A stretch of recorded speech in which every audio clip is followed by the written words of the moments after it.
सबसे पहला सिम्टम यही हो, रात को उठ के जाना, पेशाब, रात को नींद खुलना। नॉर्मल रूप से एक नॉर्मल मेल्स को रात को पेशाब करने के लिए नहीं उठना चाहिए। यूरिन में बदबू, मैडम कहा था, मटमैला पेशाब आना या स्मेल आना, ये सिग्निफाई करता है इन्फेक्शन या प्रोटीन लॉस। बिना दवा खाए ये बीमारी ठीक हो सकती है, एक गोली खाने की ज़रूरत नहीं पड़ती। जब बच्चा अलार्म की आवाज़ से उठने लगेगा अपने आप, बिना माँ बाप के हाथ लगाए, मतलब वो अलार्म के सिग्नल को सुन पा रहा है, बस वो पेशाब के सिग्नल को भी सुन पाएगा। इन्फेक्शन कहीं ना कहीं तो आसपास से जा रहा होगा, या सिंपली कोई यूटीआई हो गया है तो आप इंजेक्टेड एंटीबायोटिक दीजिए, ठीक हो जाएगा या हो जाएगी बच्ची है तो। अगर कोई और रीज़न है, मैंने कहा ना बहुत सारी बीमारियां बच्चों में मिलती हैं। पेशाब बैठकर करना चाहिए या खड़े होकर? किडनी की समस्याएं बहुत तेज़ी से बढ़ी हैं, महिलाओं को बार बार यूटीआई होता है। जो चीज़ें बचपन में लड़कों को होती है वही बड़े होकर लड़कियों में क्यों बढ़ जाती हैं? यूरिन इन्फेक्शन की बात कर रही हूँ। ऐसे ही कई सवाल हैं, जैसे कि कहा, मतलब रिसर्च आई है कि पुरुषों में प्रोस्टेट कैंसर, वो भी शहरी पुरुषों में, बहुत तेज़ी से बढ़ा है। किडनी ट्रांसप्लांट, मतलब इस कंडीशन पे किडनी पहुंच जा रही है कि वो ट्रांसप्लांट के बाद ही आप ठीक हो रहे हैं। तो ऐसी कंडीशंस क्यों तेज़ी से बढ़ रही हैं?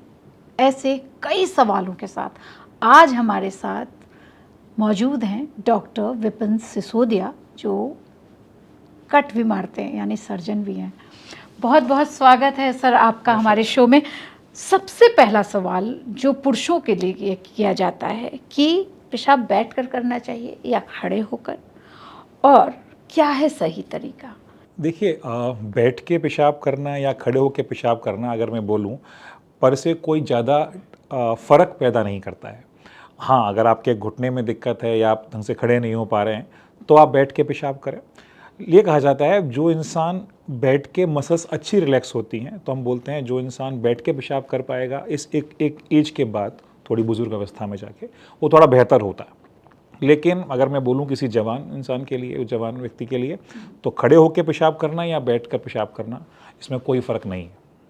अच्छा, मतलब डरने की ज़रूरत नहीं है। यंग एज में चलता है, लेकिन किस एज के बाद आपको लगता है कि बैठकर ही यूरिन पास करना चाहिए? होता क्या है, घर में हम जाते हैं तो यूजुअली हम जब पब्लिक स्पेस यूज़ करते हैं तो यूरिनल्स होते हैं जो कि हाइट पर होते हैं। घर के अंदर टॉयलेट होता है, सीट होता है, तो खड़े होने पर क्या होता है, थोड़ी हाइजीन मेंटेन नहीं हो पाती है। तो आप घर पे अगर हैं, आप बैठ के पेशाब करें। आप पब्लिक स्पेस यूज़ कर रहे हैं आप, तो आप खड़े होकर कर सकते हैं। हाँ, मतलब ये बड़ा सवाल था कि हाइजीन बहुत बड़ी समस्या है, और मुझे लगता है महिलाओं को जो यूटीआई की समस्या होती है उसकी बड़ी वजह तो ये हाइजीन ही है। लेकिन प्रेशर कभी भी आता है तो लोगों को ये ध्यान रखना चाहिए कि सुरक्षित हो। लेकिन एक और बड़ी समस्या है, अक्सर शिकायत आती है कि पेशाब करने के लिए उठे सुबह सुबह और बाथरूम में गिर गए। क्या वो हार्ट से जुड़ी हुई चीज़ है, या वो यूरिन से जुड़ी चीज़ है, या कोई धड़फड़ाहट जो कंट्रोल नहीं हो पा रहा होता है यूरिन उस समय, इसलिए बुजुर्ग अक्सर बाथरूम में लड़खड़ा जाते हैं? देखिए, जो बुजुर्ग होते हैं ज़्यादातर हम देखते हैं उनको, वो ब्लड प्रेशर की कोई ना कोई दवा उनको चल रही होती है। तो एक फिनोमेना होता है, ऐसे बोलते हैं पोस्चरल हाइपोटेंशन। मैं जैसे ही खड़ा हुआ, मैं लेटा हुआ था या बैठा हुआ था, मैं खड़ा हुआ या खड़ी हुई, मेरा बीपी फॉल करता है। रात को पेशाब इतनी तीव्रता से लगता है, सुबह सुबह जो आता है तो इंसान उठ के जाता है, तो वो ब्लड प्रेशर कम हो गया होता है हमारा खड़े होने पर से। कोई हाइपोटेंशन कहते हैं। मैं कोई दवा खा रहा हूँ ब्लड प्रेशर की, उन लोगों को ज़्यादा दिक्कत होगी। कोई प्रोस्टेट की दवा खा रहा है, कोई यंग आदमी, दिया गया ब्लैडर नेक के लिए, तो वो अगर खा के जो टॉयलेट सीट पर गए, सीट से पेशाब करके उठे, चक्कर आया, वहीं गिर गए। बहुत कॉमन सिम्टम है ये। तो हम ये बोलते हैं अगर ऐसा कभी किसी को हो रहा है तो अपना बीपी चेक कराएं, बैठ कर और खड़े होकर, आपको डिफरेंस पता लग जाएगा। खड़े होकर बीपी कम हो रहा है। अब हार्ट संबंधित भी हो सकता है, पर यूजुअली अगर हम ब्लड प्रेशर की दवाइयाँ जो भी चल रही हैं वो कंट्रोल करके अगर लें तो ये दिक्कतें नहीं होती। मतलब आपका ये कहना है कि अक्सर बीपी के जो पेशेंट्स होते हैं उनको ये बाथरूम में चक्कर आने या फिर यूरिन पास करने के बाद उठते समय या बैठते समय इस तरह की समस्या हो जाती है। अच्छा, ये किडनी की समस्या बहुत तेज़ी से बढ़ रही है, और देश में जो है किडनी, मतलब किडनी के अगर आप कहें तो धीरे धीरे हम महामारी की तरफ बढ़ रहे हैं कि हर दूसरा केस एक आता है लिवर ट्रांसप्लांट का या किडनी ट्रांसप्लांट का। क्या है ये वजह? किडनी समस्या पहले हमारा खान पान, हम जो खाना खा पी, हमको ही पता है कि हम कितना प्योर खा रहे हैं या इम्प्योर खा रहे हैं। मेनली शहरी, उसमें देखें आप, हर सब्ज़ी में कुछ ना कुछ मिलावट है। जो भी दवाइयाँ देसी, जो एक अल्टरनेट थेरेपीज़ चली हैं, वो कितनी सही हैं कितनी गलत पता नहीं। और जहाँ पर भी हेल्थ केयर अवेलेबल नहीं है, आप जाइए छोटे गाँव में, छोटे कस्बों में, उन तक हेल्थ पहुँचा ही नहीं है। कोई इन्फेक्शन हुआ, कोई देसी दवा खा ली, कुछ दिक्कत शरीर में हुई, कोई देसी दवा खा ली, असर पता ही नहीं है। ये जितनी भी देसी दवा होती हैं मैम, ये किसी ड्रग ट्रायल से होकर नहीं गुजरती हैं। आप चाहे कोई भी एक कंपनी खोले देसी दवा, अपनी कंपनी निकालें, बिना ट्रायल्स के खुल जाएंगी, साइड लॉन्ग टर्म इफेक्ट्स पता ही नहीं होंगे। छोटा मोटा कोई इन्फेक्शन भी हुआ जो किडनी को डैमेज कर सकता है या लीवर को डैमेज कर सकता है, हम उसका इलाज करा ही नहीं पाएंगे। हम छोटे लोकल प्रैक्टिशनर को दिखाएंगे, गांव के डॉक्टर को दिखाएंगे, वो कोई दवा दे देगा पैरास्टामोल। पैरास्टामोल अपने आप में भी लीवर टॉक्सिटी करती है अगर ज़्यादा मात्रा में खाई जाए। तो पहले तो बीमारी का पता ना होना, उसके बाद गलत तरीके से इलाज करना, और हमारा खान पान, ब्लड प्रेशर, हाइपरटेंशन। हम डायबिटीज़ कैपिटल हैं, India as a diabetic capital दुनिया की है। तो डायबिटीज़ बनेगी, किडनी में और जोर पड़ रहा है और उस पर लोड आ रहा है, हाइपरटेंशन से, ब्लड प्रेशर से और लोड आता है। हमारा खाना पीना, टॉक्सिन्स, इसीलिए इंडिया में हम देखेंगे बहुत सारे यंग लोग आ रहे हैं हमारे पास, 30 साल 35 साल, किडनी चली गई है। तो अगर हम ब्लड प्रेशर सबसे बड़ी बीमारी है, डायबिटीज़ सबसे बड़ी बीमारी है, ये करने के लिए हमारे साथ। लेकिन आपके पास जो पेशेंट्स आ रहे हैं, क्या वो डायबिटिक हैं इसलिए उनका किडनी फेल्योर हो रहा है, या वो बीपी के पेशेंट है इसलिए? ज़्यादा अगर मैं यंग लोगों को देखता हूँ तो उसमें ब्लड प्रेशर के मरीज़ बहुत ज़्यादा होते हैं। ब्लड प्रेशर हाई चल रहा है, 150, 200, 30 साल का लड़का या लड़की है, इलाज ही नहीं कर रहे हैं, उनको पता ही नहीं है उनका ब्लड प्रेशर हाई है, पता है भी तो 2 दवा खाई, अपनी हेल्थ के लिए जागरूकता ही नहीं है। और छोटे शहरों में या छोटे गाँव कस्बों में तो बिल्कुल नहीं है। और कोई दवा ली वहाँ से, कोई देसी दवा खा ली। एक मुझे याद है, मेरे पेशेंट ही थे, उन्होंने वेट रिडक्शन के लिए देसी दवा खाई। वेट उनका ज़्यादा था, कम करना था, तो आइडियल तरीका होना चाहिए मैं कम खाना खाऊंगा, एक्सरसाइज करूंगा या अपना वेट मैनेज करूंगा। उन्होंने देसी दवा ली कोई भी वहाँ से, असर वेट तो कम हुआ पर किडनियाँ चली गई। यही दिक्कत है। जागरूकता बहुत ज़रूरी है सब लोगों के बीच में कि ब्लड प्रेशर कंट्रोल होना चाहिए, डायबिटीज़ कंट्रोल होनी चाहिए, और कोई भी अल्टरनेटिव फॉर्म ऑफ मेडिसिन हमें नहीं खाना है। अब आपने कहा कि ब्लड प्रेशर का चेकअप बहुत ज़रूरी है, क्योंकि ब्लड प्रेशर को लेके लोगों को जानकारी, डायबिटीज़ में तो फिर लोग अब थोड़े थोड़े जागरूक हो रहे हैं, लेकिन बीपी को लेके अभी तक लोगों को उतनी जागरूकता नहीं है कि भाई उससे आपको क्या क्या चीज़ें हो सकती हैं। आप बताएं कि किस सिम्टम्स के साथ उन्हें पता चल जाना चाहिए कि अब हमें बीपी हो रहा है, अभी कंट्रोल कर लें, नहीं तो ये किडनी की तरफ बढ़ना शुरू हो जाएगा या हमारे दूसरे बॉडी के पार्ट्स जो हैं वो ख़राब करने लग जाएंगे। देखिए, मेनली जब हमारा बीपी बढ़ता है किसी भी इंसान का, या कोई भी सिस्टम कंट्रोल में नहीं रहता, आपको लगता है कि मैं नॉर्मल नहीं हूँ, बॉडी वीकनेस बढ़ रही है, थोड़ी कमज़ोरी सी आ रही है, थकान जल्दी हो जा रही है मुझे, तो ये सिम्टम, या पेशाब बहुत कम बन रहा है, बहुत गाढ़ा पेशाब आ रहा है, तो आपको लगेगा कि मैं नॉर्मल्स की तस्वीर से कम अलग हट रहा हूँ। बट वो पकड़ना आपको ही पड़ेगा। जब तक आप पहुँचेंगे उस स्टेज पर कि मैं बिल्कुल बिस्तर पर लेट गया हूँ, तब तक काफ़ी लेट हो जाएगा। एक हेल्थ चेकअप एक टर्म बना है जो हमारे यहाँ फॉलो नहीं होता है। हर इंसान साल 2 साल में अपना नॉर्मल एक ब्लड टेस्ट करा ले, अपना एक अल्ट्रासाउंड करा के चेक कर ले कि जी कोई दिक्कत तो नहीं है। बहुत सारी बीमारियों से prevention is better than cure, हम कब से पढ़ते आ रहे हैं, पर प्रिवेंशन के लिए हमको चेकअप करना भी तो ज़रूरी है। वो चेकअप ही नहीं होते हैं। अपने सिम्टम्स को इग्नोर ना करें। मुझे लग रहा है मैं नॉर्मल नहीं हूँ, कम सो पा रहा हूँ या ज़्यादा सो रहा हूँ, कमज़ोरी रहती है, फुल तरीके से अपना फुल 100% अपनी जॉब में या अपने काम में नहीं दे पा रहा हूँ। सो आपको डिफरेंस तो पता लगेगा अपने अंदर, आपको पहचानना है कि हाँ वो डिफरेंस है। सर दर्द बहुत हो रहा है, बीपी बहुत कॉमन है, सर दर्द हो रहा है, लोग ऐसे ही ट्रीट करते रहते हैं। और पेशाब का कम होना ये एक दिन का काम नहीं है। मैं हमेशा बोलता हूँ, एक दिन में कभी कुछ नहीं होता। हार्ट अटैक भी एक दिन में नहीं आता। सिम्टम्स पहले से चल रहे होते हैं, सांस फूल रही होती है, हल्का हल्का दर्द हो रहा होता है, चलने में, सीढ़ी चलने में दिक्कत होती है, वो लास्ट स्टेप होता है हार्ट अटैक, जब हम रुक जाते हैं कि हाँ दिल रुक गया। तो किडनी भी एक दिन में नहीं जाती मैम, पूरा टाइम देती है आपको, प्रोवाइडेड मैं वो पकड़ पाऊँ, मुझे पता लगे मुझे दिक्कत, मुझे हमारे अंदर ये नहीं होना चाहिए कि मुझे दिक्कत हो रही है, हो जाएगा, चलता है, ये एटीट्यूड जब तक हमारे अंदर रहेगा नहीं हो पाएगा। एक हेल्थ चेकअप सिस्टम होना चाहिए। अब तो इतने सारे आसपास लैब्स, हर गांव में भी लैब्स हैं, एक हर साल में 2 साल में एक बार टेस्ट करा लीजिए, पता लग जाता है क्या है।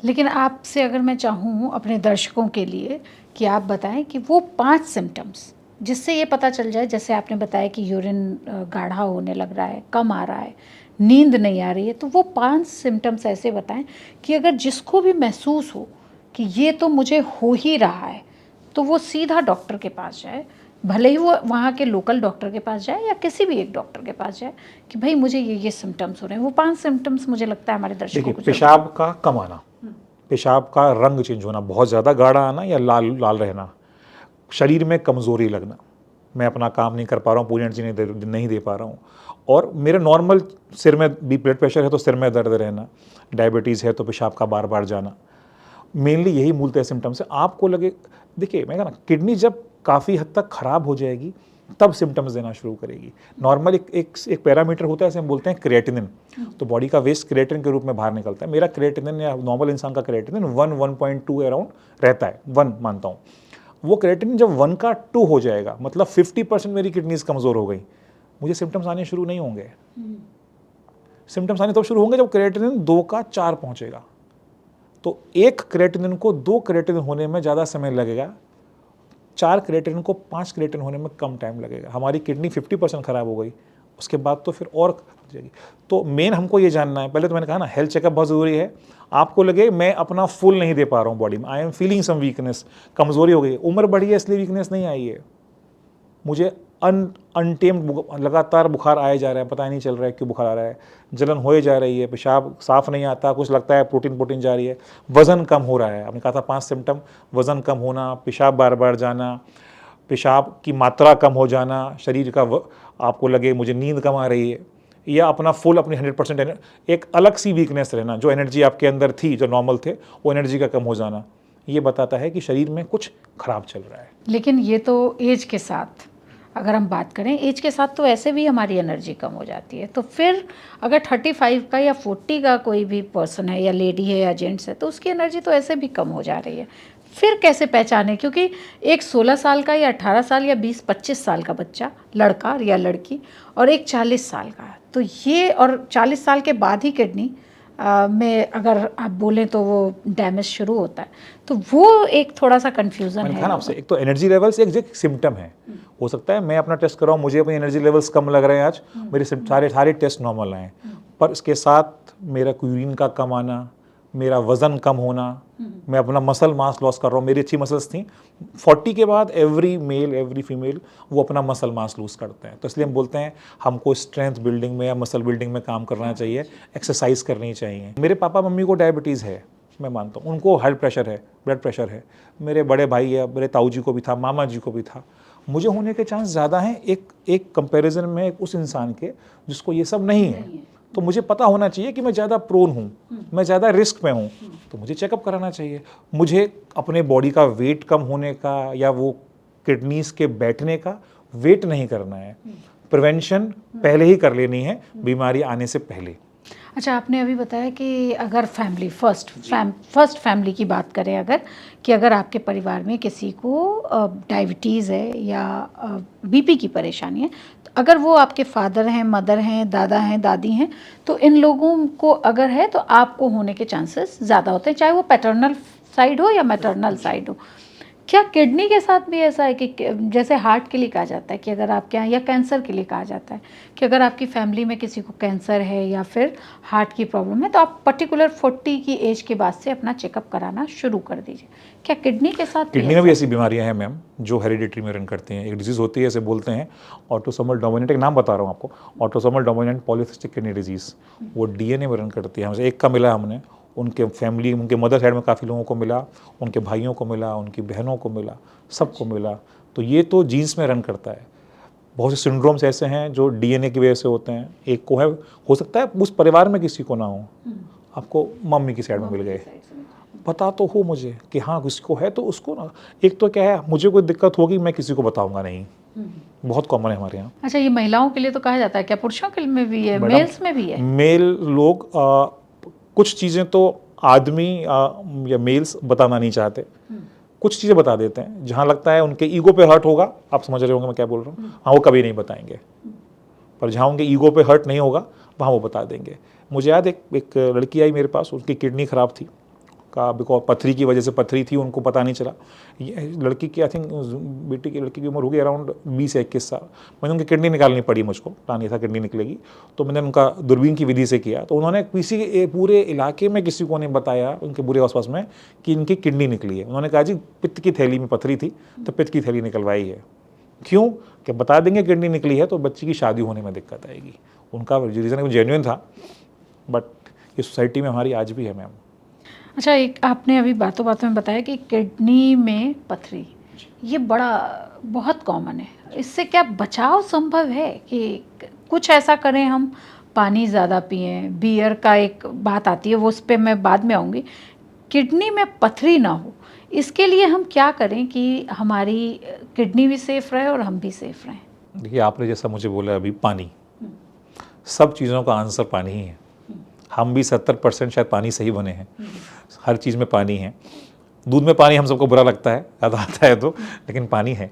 तो अगर हम पानी की मात्रा बढ़ाएं, 3-3.5 लीटर पानी अगर एक नॉर्मल एडल्ट मेल या फीमेल पिए, इसका मतलब होता है हर घंटे में 1 गिलास पानी, पूरे दिन में 10 से 12 गिलास पानी पिए, तो पथरी होने की संभावनाएं कम हो जाती हैं। मैं ज़ीरो नहीं बोलूँगा, कम हो जाती हैं। फिर एक क्वेश्चन रेज होगा, आप भी पूछेंगे मुझसे अभी, कि एक गांव का आदमी काम कर रहा है खेत में, पूरे दिन पसीना बहाता है, और एक एसी में बैठे एक ऑफिसर हैं, काम करते हैं, और वो पूरे दिन में सिर्फ एसी में, उनका एक बूंद पसीना नहीं बहता। क्या दोनों का पानी सेम है? नहीं, दोनों का पानी सेम नहीं हो सकता। 3-3.5 लीटर एक जस्ट एक अमाउंट बताया गया है। हमें उतना पानी पीना चाहिए जिससे कि मेरे यूरिन का कलर, मेरे पेशाब का कलर साफ आए।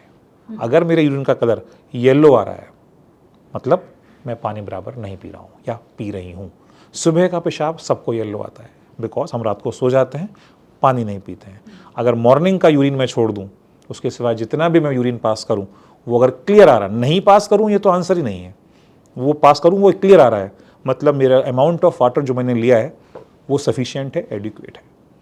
मतलब आप ये कह रहे हैं कि आप, मतलब हमारे जो भी दर्शक देख रहे हैं उनको ये पता होना चाहिए कि आपकी यूरिन आपके पूरे शरीर और आपकी तबीयत की बहुत बड़ी गवाह है, जो आपको बता रही है कि आप सेफ हैं या आप स्वस्थ हैं या नहीं हैं। तो यूरिन के क्या कलर्स होते हैं? मतलब मैं दूसरे सवाल पे चली गई, एक सवाल मेरा रह गया बीच में। यूरिन के क्या कलर्स हैं जो आपको बताते हैं कि ये सेफ है? आप उसके बाद कौन सा कलर आ जाए? क्या ऐसा भी होता है कि 3-4 कलर, यूरिन के 5 कलर होते हैं जिसमें हम अपने आप को एक बार देखें ज़रूर? क्योंकि आजकल तो वो कमोड सिस्टम है, आप सीधा फ्लश कर देते हैं। आपको पहले देखने का मौका भी मिलता था जब आप इंडियन स्टाइल में बैठते थे। तो वो सिम्टम्स या वो चीज़ें बताएं जो इससे पता चले यूरिन देखते कि आप बीमार होने जा रहे हैं। सबसे पहले मेरे यूरिन का मट मैला हो जाना, एक होता है येलो कलर जो आता है यूरिन, एक होता है गंदा सा ब्राउनिश कलर आ रहा है।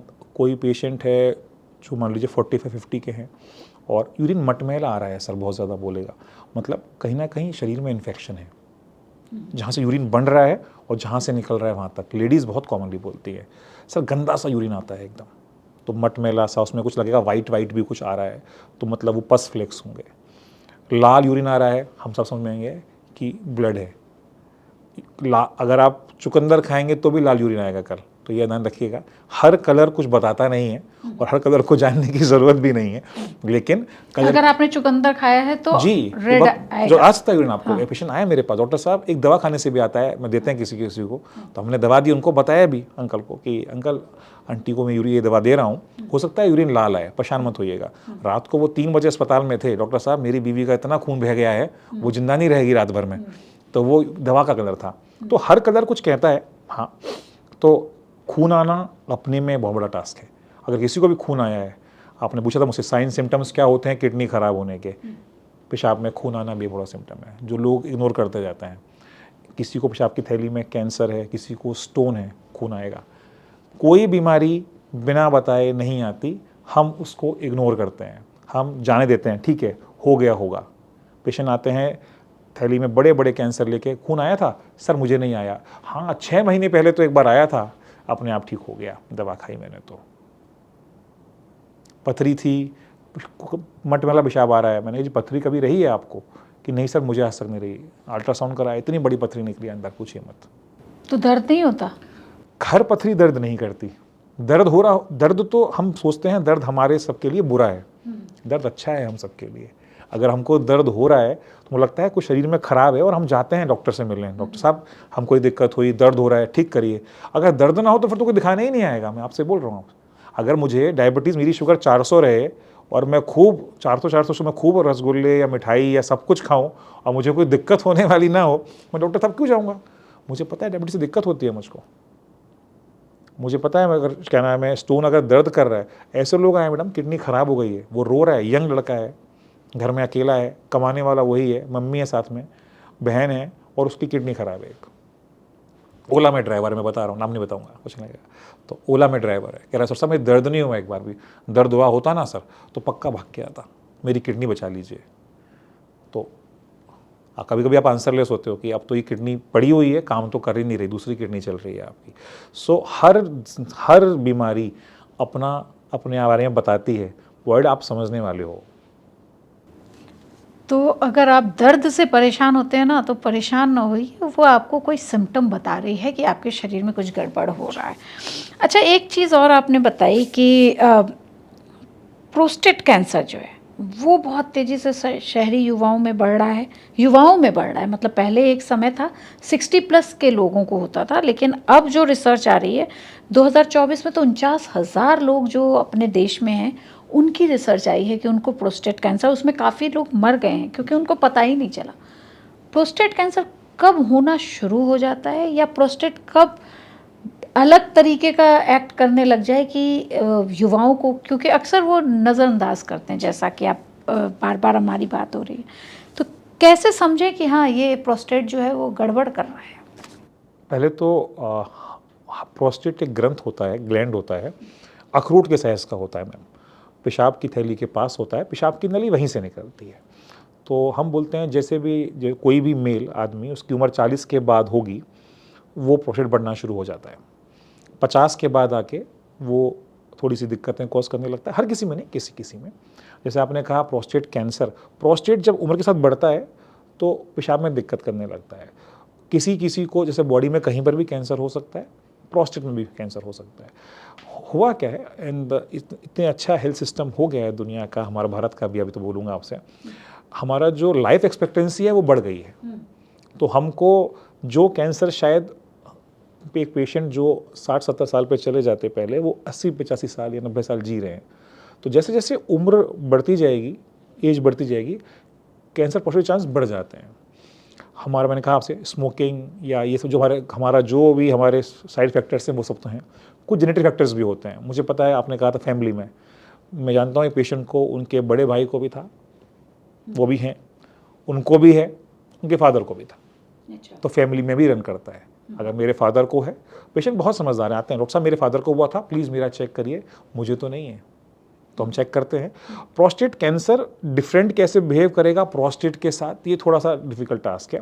एक टेस्ट होता है, ऐसे बोलते हैं हम PSA, प्रोस्टेट स्पेसिफिक एंटीजन, उसमें खून का टेस्ट होता है। हम बोलते हैं 50 साल के बाद ये टेस्ट हर मेल्स को कराना चाहिए।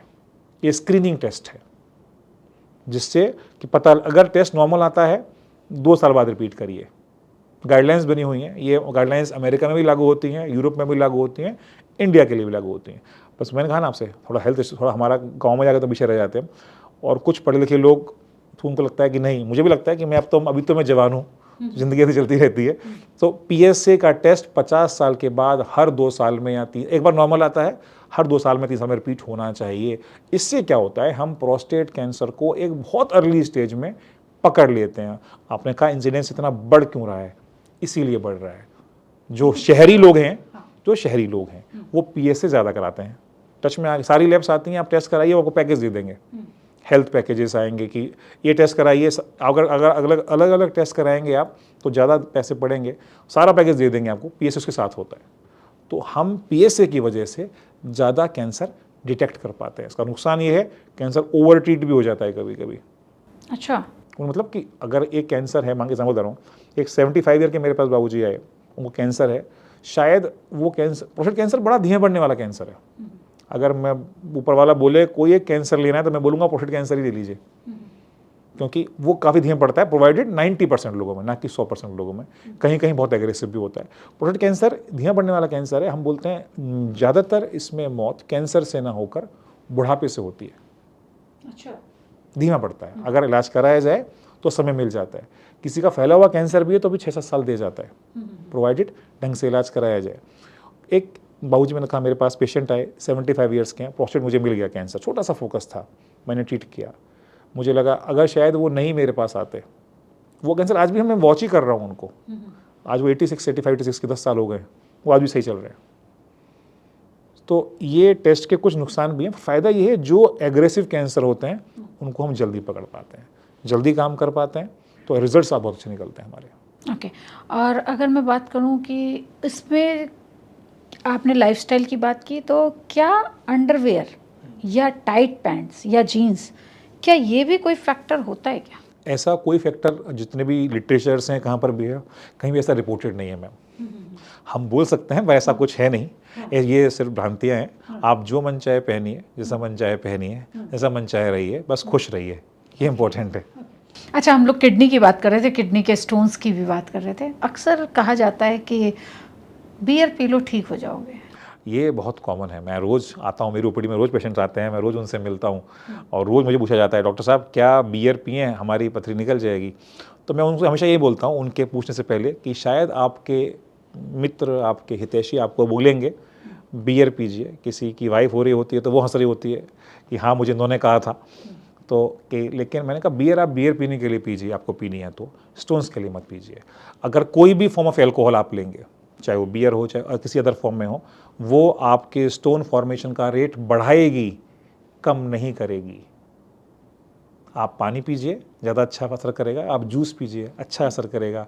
बियर पीने से पथरियाँ कम नहीं होती, पथरियाँ बढ़ती हैं। अच्छा, एक और भी रहा, मतलब आजकल अल्टरनेटिव मेडिसिन का दौर है और उसमें आयुर्वेद भी है और हमारी पद्धति है वो, उसको अगर कहें तो। लेकिन जौ पीने की बात भी बहुत कही जाती है कि जौ आप रात में सोख कर दीजिए और उसको सुबह पानी उठ के पीजिए, उससे भी स्टोन्स जाते हैं। क्या कभी कोई रिसर्च? मैं बहुत डॉक्टर तो मैंने नहीं पढ़ी, आयुर्वेदिक नहीं पढ़ी, तो इस बारे में कमेंट नहीं कर पाऊंगा। पर मैं बोल रहा हूँ किसी भी फॉर्म का पानी, आप कोई भी लिक्विड, कोई भी जूस, नींबू पानी, पदार्थ आप लीजिए। चाहे मैं तो कह रहा हूँ सबसे आसान काम तो सादा और स्वच्छ पानी पीना है, वो पी लीजिए, आपकी पथरियाँ कम बनेंगी। आप किसी फॉर्म में लिक्विड ले लीजिए, चाहे वो शरबत हो चाहे नींबू पानी हो। मैं कोक क्या नाम, मैं एनर्जी ड्रिंक्स के लिए नहीं बोलूँगा आपको, कोल्ड ड्रिंक्स के लिए नहीं बोलूँगा, बट नॉर्मल पानी किसी भी फॉर्म में हो आप पीजिए, पथरी के चांस कम होते हैं। हाँ। ओके। और अगर हम बात करें कि महिलाओं को तो यूटीआई खूब होता है, मतलब हाइजीन की प्रॉब्लम होती है उनको। बहुत सारी हैं जो बाहर जाती ही नहीं है, सीधा मतलब इतने 8-8 9-9 घंटे तक यूरिन पास नहीं करती। लेकिन क्या पुरुषों में इस तरह का कोई इन्फेक्शन होता है जिसके लिए उनको सावधान रहने की ज़रूरत है? यूजुअली ऐसा आपने कहा फीमेल्स में मैडम, हाँ ये दिक्कत बहुत ज़्यादा है। आपने शायद स्टार्टिंग में भी कहा था कि जो यूटीआई मेल्स में बचपन में ज़्यादा मिलता है 5 साल से कम में, वो बाद में जाके फीमेल्स में ज़्यादा मिलता है। बिल्कुल सही बात है ये। मेल में यूरेथ्रा पेनिस आता है, बड़ा होता है, फीमेल्स में यूरेथ्रा छोटा होता है। तो कोई भी फिजिकल इंटीमेसी हो, females are more prone for infection. मैं हमेशा बोलता हूँ जब भी कोई मेल फीमेल पार्टनर आते हैं, हस्बैंड वाइफ आते हैं कि मुझे इन्फेक्शन हो रहा है, मैंने आपके कारण 2 हो सकते हैं, या तो आपके हस्बैंड आपके इन्फेक्शन के कारण है, या आपका ऑफिस या पब्लिक टॉयलेट आपका इन्फेक्शन का कारण है।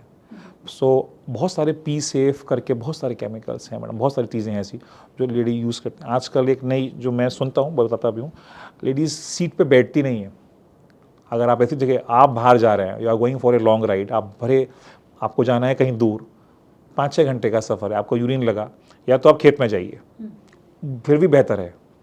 पर एक अगर मुझे बोला जाए टॉयलेट में जाना है गंदे में या खेत में जाना है, तो मैं खेत प्रेफर को बोलूँगा कि खेत बेटर है। बट अगर आपको फिर भी ऑप्शन नहीं है, अगर नहीं जाना है, तो आप बिना बैठे टॉयलेट सीट के ऊपर यूरिन पास, लेडीज़ भी करते हैं, जो योगा में सब सिखाया जाता है, अपनी पद्धति है, सिखाया जाता है और लेडीज़ करती भी हैं। कंफर्टेबल नहीं होता, बिल्कुल मानता हूँ मैं, बट अगर आपको यूटीआई से बचना है तो ये भी एक तरीका है जो लोग अपना रहे हैं आजकल। ओके। और कई सारों पुरुषों से बात हुई तो उन्होंने कहा कि मतलब आपसे पूछने के लिए कि ब्लैडर पूरा खाली नहीं होता है, और इसका भी मतलब कई हिस्ट्री बटन होती है क्या, मतलब कि ब्लैडर क्यों नहीं बार बार खाली हो पाता उनका पूरा का पूरा, ये एक सवाल था किसी का, मतलब किसी ने पूछा था ये ना ब्लैडर खाली ना होना, तो हम वापस पहुंच रहे हैं प्रोस्टेट पे। प्रोस्टेट में 50-55 के बाद प्रोस्टेट आएगा, रुकावट पैदा करेगा, पेशाब की धार कमज़ोर होगी, रात को बार बार उठना पड़ेगा, पेशाब खाली नहीं हो पाएगा, कुछ अंदर रह जाएगा। ये प्रोस्टेट जब बढ़ता है तो सबसे पहला सिम्टम यही हो, रात को उठ के जाना, पेशाब, रात को नींद खुलना। नॉर्मल रूप से एक नॉर्मल मेल्स को रात को पेशाब करने के लिए नहीं उठना चाहिए। ज़ीरो। एक, अगर आपको यूरिन पास करके आप सोए हैं, अगर आप दूध पी के सोएंगे तो अलग बात है। अगर नॉर्मली आप एक या नॉर्मल खाना खा पी के आराम से सोए हैं और तो आपको पेशाब करने सुबह ही उठना चाहिए, ये नॉर्मल है। एक बार चले गए क्योंकि दूध पिया था या चाय पी थी तो अलग बात है, अदरवाइज़ नहीं जाना चाहिए। पर अगर आपको एक या एक से ज़्यादा बार जाना पड़ रहा है रात को उठ के अपनी नींद खराब करके, तो आपको प्रोस्टेट के इश्यूज़ होने की संभावना है। ये फर्स्ट सिम्टम है प्रोस्टेट का जो मिलता है मेल्स में। ओके। और बहुत सारे लोगों की शिकायत होती है यूरिन में बदबू आने की। हाँ, यूरिन में बदबू, मैडम कहा था, मटमैला पेशाब आना या स्मेल आना, ये सिग्निफाई करता है इन्फेक्शन या प्रोटीन लॉस। इसकी किडनी, इसकी मेरी अगर मेरा ब्लड प्रेशर बढ़ा हुआ है, किडनी है, तो यूरिन में बदबू आएगी, यूरिन गंदा आएगा। मुझे इन्फेक्शन हो रहा है, मुझे यूरिन गंदा आएगा। ये शो करता है कि मेरी प्रोटीन से कुछ ऐसा पदार्थ निकल रहा है जो नॉर्मली नहीं निकलता था। तो या तो मैं कोई ऐसा खा रहा हूँ तब ऐसा आ रहा है, या फिर जो भी मेरे अंदर इन्फेक्शन है उसकी वजह से ऐसा हो रहा है। तो अलार्म रेज होना चाहिए और डॉक्टर से जाके मिलना चाहिए। ओके। अब जरा बच्चों की बात करते हैं। बच्चे बिस्तर बहुत गीला करते हैं, तो ये कब तक नॉर्मल है और कब जो है, क्योंकि मैंने आपका वो प्रोफाइल पढ़ा तो मुझे पता चला बच्चों पे भी है ना, तो ये बच्चों का कब तक नॉर्मल होता है बच्चों देखिए, का? इसे बोलते हैं नॉक्टर्नल एन्यूरेसिस, रात को बिस्तर पे पेशाब कर देना, लड़के लड़कियों दोनों में मिलता है। 5 साल तक तो नॉर्मल है। अगर 5 साल के बाद ये चीज़ें अगर परसिस्ट कर रही हैं तो हमको डॉक्टर से मिलने की ज़रूरत है। और बहुत सिंपल सा इलाज होता है, मैं बता रहा हूँ। 90% तो कोई बीमारी मिलती ही नहीं है, सिर्फ बिहेवियरल थेरेपी से उठा के, एक अलार्म टेक्निक होती है, वो करके बिना दवा खाए ये बीमारी ठीक हो सकती है। एक गोली खाने की ज़रूरत नहीं पड़ती। मेरे पास ऐसे पेशेंट्स आए हैं जो 15-15 साल के हैं, कॉलेज जाने के लिए हो गए हैं बच्चे और यूरिन पास कर रहे हैं। तो फिर क्या है वो तो दवा, क्या है वो? दवा तो होती नहीं है, सिर्फ हम उनको थेरेपी पे, मैं बताऊंगा आपको ऐसे यूरिन पास करना है, ये चीज़ नहीं खानी है, चॉकलेट्स अवॉइड करनी है, सोने से पहले नहीं लेना है, कुछ मैं थोड़ी और डिटेल थेरेपी में जाऊंगा। पर बिना गोली खाए 90 to 95% लोग, बच्चे एकदम नॉर्मल हो जाते हैं। और पेरेंट्स मानने को, हर पेरेंट ये पूछता है, डॉक्टर साहब दवा तो आपने दी नहीं है, ठीक कैसे हो जाएगा? मैडम आप 1 महीना कर तो लीजिए, फिर बात करते हैं। तो वो सारे 5 जो भी आप कहते हैं अपने पेशेंट को, हमारे देखिए, हम पहले बोलते हैं चाय कॉफ़ी मत दीजिए बच्चे को, चॉकलेट्स मत खिलाइए उसको, सोने से 2 घंटे पहले खाना पीना बंद करिए, रात को एक बार एक होता है अलार्म टेक्निक, जब भी वो यूरिन पास करे उसको उठाएं। इसका मेन पर्पज़ ये होता है इस बीमारी का, नॉक्टर्नल एन्यूरेसिस का, अगर कोई और दिक्कत, सारी रिपोर्ट्स नॉर्मल हैं तो, कि बच्चे की नींद बड़ी गहरी होती है। हर पेरेंट्स यही बोलता है, जी हमारा बच्चे को कितना ऐसा करते हैं, वो उठता ही नहीं है, उठाते हैं तो फिर गिर जाता है। सिर्फ एक काम करना है, उनकी नींद कच्ची करनी है। आप कैसे नींद कच्ची कर सकते हैं, उसी के तरीके हैं वो, कि मैं अलार्म ला के उनको उठाऊँ, उनकी नींद कच्ची करूँ। जब बच्चा अलार्म की आवाज़ से उठने लगेगा अपने आप, बिना माँ बाप के हाथ लगाए, मतलब वो अलार्म के सिग्नल को सुन पा रहा है, बस वो पेशाब के सिग्नल को भी सुन पाएगा। बहुत छोटा सा इलाज है, बहुत छोटा सा इलाज है, किसी दवा की ज़रूरत नहीं होती 90 to 95% लोगों में। और अगर बच्चों में इन्फेक्शन अगर हो रहा है, जो कि 4-5 साल के हैं, जो माँ जिनको हैंडल कर रही होती है, उन बच्चों को इन्फेक्शन से कैसे बचाया जाए? देखिए, पहले तो बच्चों में अगर इन्फेक्शन हो रहा है तो हमारे क्वेरी हमें जाननी चाहिए कारण क्या है। देखिए, मैंने कहा था ना, बच्चियों में कम होता है। बहुत सारी ऐसी बीमारियां होती हैं जो कंजेनाइटल होती हैं, जो बचपन से होती हैं। ऐसे किसी को एक होता है, इसे बोलते हैं रिफ्लक्स, यूरिन पास किया तो यूरिन किडनी में वापस बैक फ्लो भी मार रहा है, तो कोई भी हल्का फुल्का इन्फेक्शन होगा वो किडनी में पहुंच जाएगा। तो पहले अगर बच्चों में इन्फेक्शन हुआ है तो जानने की ज़रूरत बहुत ज़्यादा है, कोई कारण तो नहीं है, कुछ मिस तो नहीं हो रहा है। मेल्स में देखूं तो जो इनकी स्किन है, पेनिस के ऊपर की स्किन, वो टाइट तो नहीं है, जैसे फाइमोसिस बोलते हैं, तो उसको रिलीज़ कराऊँ। तो इन्फेक्शन कहीं ना कहीं तो आसपास से जा रहा होगा, या सिंपली कोई यूटीआई हो गया है तो आप इंजेक्टेड एंटीबायोटिक दीजिए, ठीक हो जाएगा या हो जाएगी बच्ची है तो। अगर कोई और रीज़न है, मैंने कहा ना बहुत सारी बीमारियां बच्चों में मिलती हैं जो जन्मजात होती हैं, तो बचपन से ही होती हैं, उनको बचपन से चल रही होती हैं, उनका इलाज नहीं किया गया होता है, तो बच्चों को एवोल्यूशन करने की, अल्ट्रासाउंड करने की, पेशाब के टेस्ट करने की ज़रूरत होती है। ओके, चलते चलते 2 सवाल और रहते हैं। किडनी को मतलब किडनी को बचाना है तो, या स्टोन से बचाना है तो क्या कैल्शियम की दवा खाने से स्टोन से बचा जा सकता है? देखिए ये बहुत बड़ी भ्रांति है। कैल्शियम जो स्टोन्स बनते हैं मेनली वो कैल्शियम ऑक्सलेट स्टोन्स होते हैं मैक्सिमम 90% ज़्यादा। अगर मैं कैल्शियम कम खाऊंगा, कैल्शियम क्या करता है, ऑक्सलेट से चिपक जाता है, बाइंड कर लेता है, तो ऑक्सलेट को एब्जॉर्ब नहीं होने देता, ऑक्सलेट स्टोन बनाता है। तो मुझे ऑक्सलेट रिच फूड, ऑक्सलेट से ज़्यादा बड़ा सामान से पालक, टमाटर, फूल गोभी, बैंगन, चौलाई, मशरूम, काजू, ये कम खाना है। कैल्शियम खाना कम नहीं करना है। कैल्शियम ज़्यादा खाने से स्टोन नहीं बनेंगे। देखिए ज़्यादा तो मत खाइए, एक मॉडरेट, जितनी आपकी शरीर को रिक्वायरमेंट है आप उतना कैल्शियम खाइए, कम बिल्कुल मत खाइए। बोन्स को कैल्शियम चाहिए, तो कैल्शियम कम नहीं खाना है, नॉर्मल मात्रा में खाना है। ऑक्सलेट वाला खाना, पालक, टमाटर, फूल, नॉन वेज, उनका इनटेक हमें कम करना है, पथरी नहीं बनेगी। और सबसे इम्पोर्टेंट, पानी पीना है। लेकिन एक सवाल और आ रहा है, अब हमारे कैमरा पर्सन जो हैं वो बार बार इशारा कर रहे हैं। आप कहते हैं 8 गिलास, आप कह रहे हैं 12 से 13 गिलास पानी, और हमें कहा जाता रहा है 8 गिलास पानी। देखिए मैंने आपसे कहा ना, एक मुझे आप 8-9 ही देखिए मैडम, जो दाल खा रहा हूँ, अगर हम दाल बनते हैं घर में, इतनी सी दाल होती है और इतनी बड़ी बन जाती है, कुकर भर के हम सब खा पाते हैं उसको। तो हर खाने में हमारे पानी है, इतना पानी का इंटेक करिए कि आपको पेशाब जाना पड़े और आपका यूरिन का कलर क्लियर हो। आपका वो 6 गिलास में होता है, कर लीजिए, पर ये माना गया है 2.5 से 3 लीटर पानी। हो सकता है आपका गिलास बड़ा हो, मेरा छोटा हो, तो आप वो बोल पाएँ, लेकिन 2.5 से 3 लीटर पानी सफिशिएंट है नॉर्मल पथरी को रोकने के लिए। तो आपने अभी डॉक्टर सिसोदिया से सुना कि क्या नॉर्मल है और किस तरह से हमें अपने आप को स्वस्थ रखना है, और जो भी आपके सवाल बनते हैं जो आप कहीं नहीं पूछ पा रहे, आप चुपचाप कमेंट बॉक्स में आके दे दीजिए। हर सवाल का जवाब डॉक्टर सिसोदिया से ही मैं आपको दिलवाऊंगी। अगर आपके मन में और कुछ और कोई बीमारी आपको जानना है, उसके बारे में आप ज़रूर आएँ और देखते रहें द हेल्थ साइट।